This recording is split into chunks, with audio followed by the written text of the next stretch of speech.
You have probably seen them before. Husband and wife long slices, ants climbing a tree.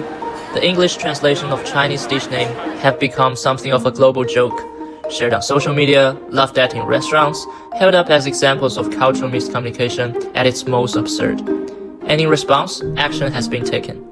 Advocates point to how Japanese and Korean cuisines such as sushi, ramen, kimchi entered the English-speaking world untranslated, their original name intact and now universally recognized. So why not Chinese food? Why not mapo tofu instead of spicy tofu with minced pork? Why not fuqi fei pian instead of, well, whatever that was? These are important communications, but they tend to focus on the menu itself, the text, the translation, the output. They ask, is the translation good or bad? They judge the product and rarely ask about the person behind it. In this documentary, we want to shift that lens. We're not here today to judge whether a menu is well translated or poor translated. We are here to look at the people who make those decisions every day. Chinese restaurants owner in Sydney, many of them being first-generation immigrants, navigating between two languages, two cultures, two entirely different systems of meaning.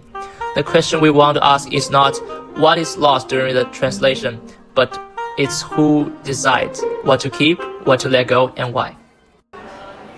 So, to understand these choices, we spoke to two Chinese restaurant owners in Sydney. 想问一下，咱们这家店是开了多久？咱们这个店呢是19年开的，到现在已经7年了。7年了啊，OK。那咱们这边每天面对的顾客主要是哪些顾客？60%呢是西人，有40%呢是我们自己华人。因为呢，酸菜鱼这个东西在华人的圈子里面就是比较爆，但是呢，本地市场还是以白人为主。对，因为咱们这是唐人街这种，很多外国人这边有很多外国人。非常多的外国人都来这边打卡，然后来这边用餐。这样。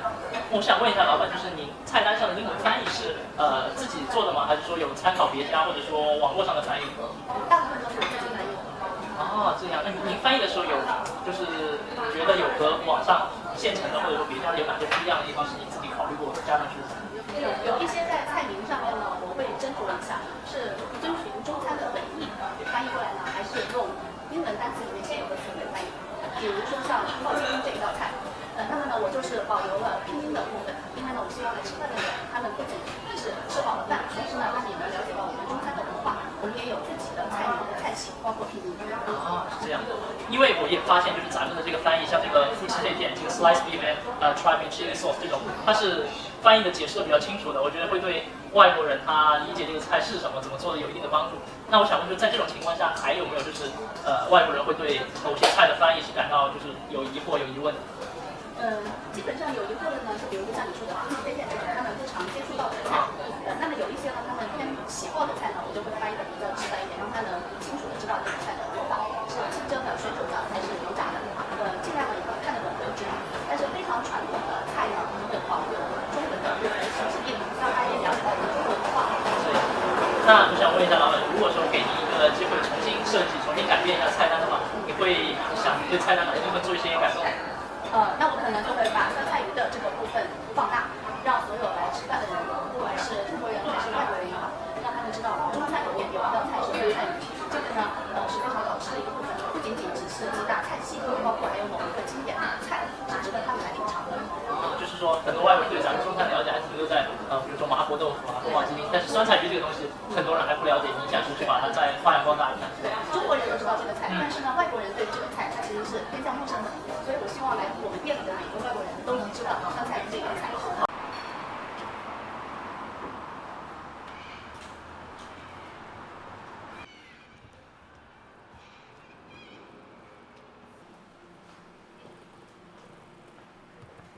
这家店开了多久？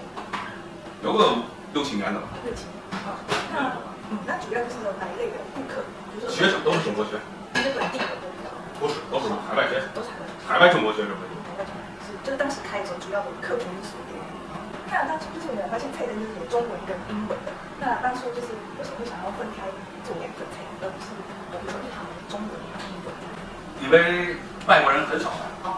就是这两个相较之下，这边的菜就是很多，那这边就是没有每一道都要用上面，所以在那时候挑就是他们比较习惯的，对的。那比如说有一些没有在这个翻译过来英文的鱼香猪肝盖饭啊这些。那如果他们外国就本地人怎么不吃这玩意儿？哦，他们因为他们不吃，所以就不放。对对，这都是他们喜欢吃的点类型啊，炒面、炒饭，菜。他们比较能接受。能接受的。你说那猪肝这个那个，一般的可能不接受。These interviews give us real-life examples, but how can we make sense of these different choices? This is where theory helps us step back and see the bigger picture. Mahboob's theory of subaltern linguistics argued that language resources should serve the needs of community themselves, not mainstream institutions. In looking at Chinese restaurant menus, our group asks not whether translations are correct, but how these choices actually serve the people behind them. Two restaurants, two very different answers. The first owner's English menu is minimal by design. Pork liver and rice dishes don't appear, only chicken and beef. As he put it, local people don't eat that. The English menu is not a translation, it's a boundary, a small gateway of occasional non-Chinese customer while keeping the space fundamentally Chinese. The second restaurant, whose signature dish appears on the menu as fish fillet with Sichuan pickles, operates in the opposite direction. With 60% of Westerner customers, the owner translates actively. Everyday dishes get plain descriptions, but for traditional ones like Gongbao Jiding, she keeps the pinyin. Because in her words, I want people not only have a full meal, but also learn something about Chinese food culture. Her menu shifts register dish by dish. This is what Bhatia and Ram describe. Migrant identity is not a single choice between assimilation and separation, but a continuous balancing act between homeland and hostland. Both answers are building resources by and for their communities, just from different starting points toward different ends. While these theories help explain the patterns we see, similar ideas can also be found in real-world practices. To explore this further, we looked at how other restaurants design and translate their menus. Din Tai Fung's official website is a strong example of how a restaurant can communicate culture through design, translation, and storytelling. The design supports fast understanding. Clear categories and high-quality photos let customers grasp shape, texture, and portion at a glance, which reduces hesitation when ordering unfamiliar dishes and keeps browsing smooth. Just as importantly, the translation approach avoids flattening. Instead of renaming everything into generic English, the site keeps culturally specific terms like xiaolongbao and xiaomai, then adds short descriptions that explain enough to order confidently without replacing the dish's identity. A similar logic appears in Longfeng's menu. Even without photos or detailed notes, it still preserves names such as Kongbao Prang and Qianye Tofu, which helps maintain the cuisine's distinctive cultural character. Another example is the Panda's menu. Each item is shown as a card with a name, photo, price, and add button, so diners can choose through visual recognition rather than language alone, reducing uncertainty and speeding up ordering. This guidance also works through categorization. The Panda's category bar leads diners through a simple sequence. Pick a category, then pick an item. 251 Chinese Kitchen's paper menu uses the same approach. Categories like rice, fried noodles, and fried rice help diners start with the format and only then narrow down to flavors, meats, or sauces. Finally, with 4 switchable languages, access is built into the ordering flow instead of relying on guesswork or staff help. Overall, the menu balances 2 forces at once. It keeps Chinese elements visible through naming and cultural cues, while using visuals, category structure, and multilingual switching to make that culture operational inside a smooth global ordering flow. What conditions shape those choices?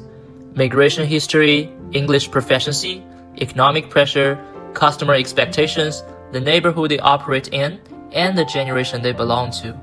These are structural forces. What subaltern theory would identify as the material and socio-semiotic conditions that produce specific practices. The menu is not a failure of translation, it is a record of negotiation between identity and survival, between cultural pride and commercial reality. So next time, before you laugh at a funny Chinese menu translation, consider this. Behind every word on that menu is a person who made a choice, and that choice has a story.